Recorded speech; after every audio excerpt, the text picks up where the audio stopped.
2019లో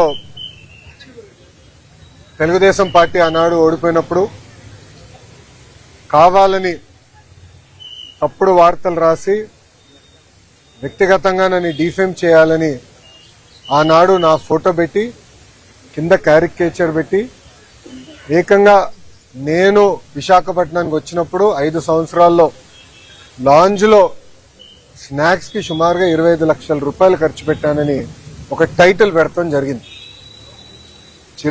చిన్నబాబు చిరుతిండి 25 లక్షలండి అనే టైటిల్తో పక్కన ఫోటో పెట్టి ఏకంగా ఆనాడు ఆర్టికల్ వేశారు. ఆ రోజు నుంచే నేను సాక్ష్యమైన పోరాటం మొదలు పెట్టాను. ఎవరన్నా కానీ మీడియా మిత్రులు కానీ ఎవరన్నా కానీ ఒక ఆర్టికల్ వేసేటప్పుడు ఫ్యాక్ట్స్ అని వెరిఫై చేసుకోవాలి. అవసరమైతే ఎవరిపైన అయితే రాస్తున్నామో వాళ్ళకి ఫోన్ చేసి ఇట్లా ఏబోతున్నాం, మీ అభిప్రాయం ఏంటి, మీ వర్షన్ ఏంటి అనేది జనరల్ గా కనుక్కునే సంస్కృతి ఉంటుంది. కానీ అలాంటిది ఏం చేయకుండా కావాలని నన్ను కించపరిచే విధంగా ఆ ఆర్టికల్ వేసి ఆ రోజు పబ్లిష్ చేస్తాం జరిగింది.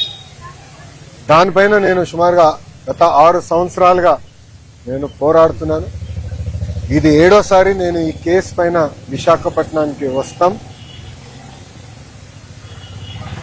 ఆ రోజు ద వీక్ అని వీక్లీ మ్యాగజైన్ కూడా ఆర్టికల్ వేస్తే నేను వాళ్ళకి నోటీస్ పంపించి ఆధారాలతో సహా, ఎందుకంటే ఏ డేట్స్ అయితే ఆర్టికల్ వేశారో ఆ రోజులు నేను విశాఖపట్నంలో లేదని కూడా నేను నిరూపిస్తాం కూడా జరిగింది.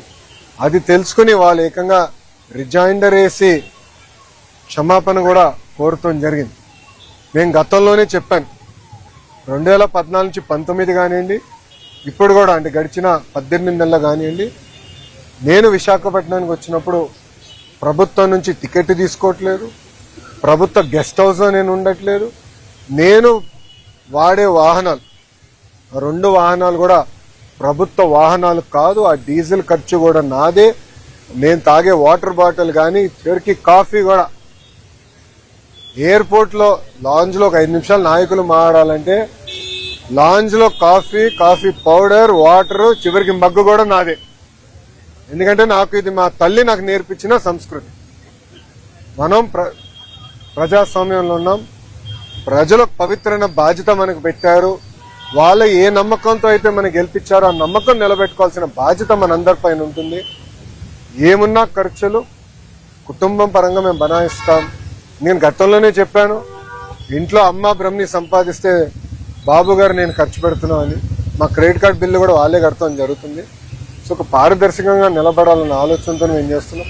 ఇక్కడ మీడియా మిత్రులు కూడా తెలుసు, నేను ఎప్పుడు విశాఖపట్నంకి వచ్చినా గవర్నమెంట్ ప్రోగ్రామ్ వచ్చినా కూడా నేను తెలుగుదేశం పార్టీ కార్యాలయంలో ఆనాడు పాదయాత్రకు వాడిన బస్సులోనే నేను పడుకుంటా పొద్దున్న లేసి కార్యకర్తలు కలిసిన తర్వాతనే ఏ కార్యక్రమానికి అయితే నేను బయలుదేరటం కూడా మీరందరూ చూస్తాం జరుగుతుంది. సో క్రమశిక్షణ, ఒక పట్టుదలతో ప్రజలకు సేవ చేసడానికి నేను రాజకీయాల్లోకి వచ్చాను. అందుకే తప్పుడు వార్తలు రాసినప్పుడు నాకు చాలా బాధ కలిగింది. క్యారికేచర్ వేసి, అంటే పైన నా ఫోటో కింద క్యారికేచర్ వేసి నన్ను కించపరిచే విధంగా చేసినప్పుడు దీని మీద పోరాడాలని ఆనాడే నేను నిర్ణయించాను. తప్పుడు రాతలపైన తప్పనిసరిగా నాడు నేడు ఎప్పుడు నేను పోరాడతాను.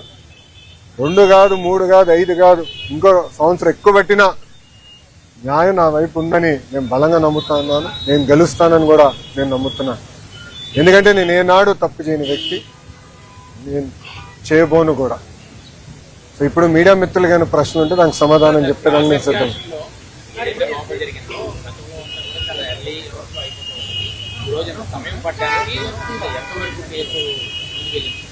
అంటే నా ఎగ్జామినేషన్ ఈరోజుతో పూర్తయింది. సో నెక్స్ట్ టైం వైజాగ్ వచ్చినప్పుడు వేరే కంపెనీల కోసం వస్తాను.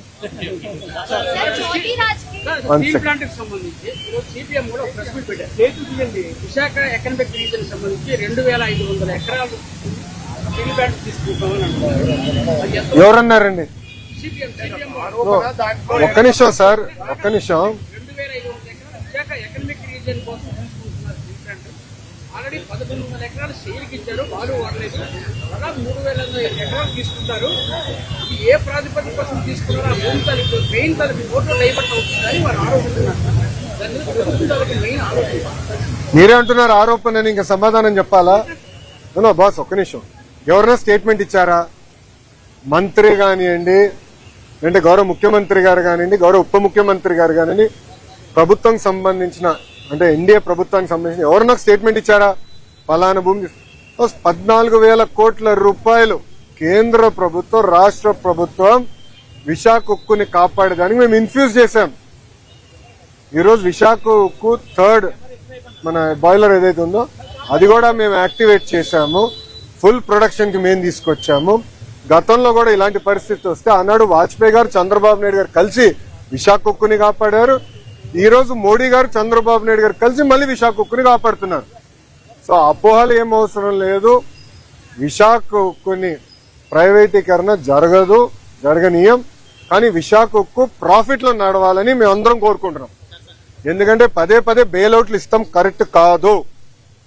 ప్రాఫిట్ లో నడవాలి, దానికి అందరూ సహకరించాలి. విశాఖ ఉక్కుకి సంబంధించిన భూమి 1 ఎకరం ఒరిజినల్ ఇంటెన్షన్ కి ఇచ్చారో దానికే వాడుతాం తప్ప వేరే దానికి డైవర్ట్ చేయాలన్న ఆలోచన ఎన్డీఏ ప్రభుత్వానికి లేదు. సిపిఎం సోదరులకి స్క్రిప్ట్ ఎక్కడి నుంచి వచ్చిందో వాళ్ళే దానికి సమాధానం చెప్తే బాగుంటుంది. చెప్పమ్మా, లేడీస్ ఫస్ట్.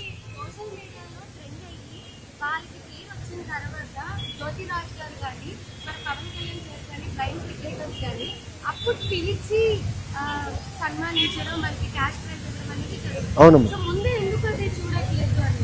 అమ్మా అగ్రీ అమ్మా. ఇప్పుడు ఏంటంటే స్పోర్టింగ్ ఎకో సిస్టమ్ మొత్తం మనం క్రియేట్ చేయాల్సిన అవసరం ఉంది. అందుకే మీరు చూస్తే నేను ఇండియన్ ఉమెన్ క్రికెట్ టీమ్ ని మీరందరూ గుర్తించిన ముందర నేను కలిసిన వాళ్ళు. అప్పుడు మితాలి గారిని కలిసాం. మితాలి గారిని ఏకంగా ఒక అడ్వైజర్ గా ఆంధ్ర క్రికెట్ అసోసియేషన్ అడ్వైజర్ గా నియమించాం. సో మితాలి గారితో కూడా మేము ఏం మాట్లాడామంటే షీ ప్లేస్ అని ఒక ప్రోగ్రామ్ రూపొందిద్దాం. అంటే మహిళలు పెద్ద ఎత్తున ఒక క్రికెట్ లో, ఇప్పుడు అదే విధంగా మన వెయిట్ లిఫ్టింగ్ లో కానివ్వండి, మన ట్రాక్ అండ్ ఫీల్డ్ లో కానివ్వండి, చెస్ లో కానివ్వండి, ఇట్లా పెద్ద ఎత్తున ఎట్లా ప్రోత్సహించాలి దానిపైన ఒక పాలసీ ఫ్రేమ్వర్క్ మేము తీసుకొస్తున్నాం. But it is a continuous effort. There is no shortcut, there is no simple solution to it. దీంతో పాటు నేను మన ఆస్ట్రేలియాకి వెళ్ళాను. అక్కడ గ్రిఫిట్ అని ఒక యూనివర్సిటీ ఉందమ్మా. They are known for sports, they are one of the best in the world. వాళ్ళతో కూడా మాట్లాడి ఇక్కడున్న యూనివర్సిటీస్ తో టైఅప్ చేసి మొత్తం ఎకో సిస్టమ్ ఏర్పాటు చేయాలి. It has to do with nutrition, physical recovery, eco system మొత్తం ఏర్పాటు చేయాల్సిన అవసరం ఉంది. ఐ అగ్రీ, మనం చేస్తుంది సరిపోదు. 100% మనం చేస్తుంది నాట్ మోర్ దెన్ 10-12%. కానీ కూటమి ప్రభుత్వం కనీసం గుర్తిస్తుంది. శ్రీచరణిని గుర్తించింది, బ్లైండ్ క్రికెటర్స్ ని గౌరవ ఉప ముఖ్యమంత్రి గారు గుర్తించారు. ఇట్లా నేను కొంతమంది గుర్తిస్తున్నా. చేసి వాళ్ళు కూర్చోబెట్టి వాళ్ళు గతంలో పడిన కష్టాలు ఏంటి, అది వేరేకి అంటే వేరే పిల్లలు ఇబ్బంది పడకుండా ఎట్లా చేయాలి, ఎకో సిస్టమ్ ఎట్లా ఏర్పాటు చేయాలి వాళ్ళు కనుక్కుని we are trying to create an ecosystem. అది ఓవర్ నైట్ అవుతుంది. It requires a lot of effort.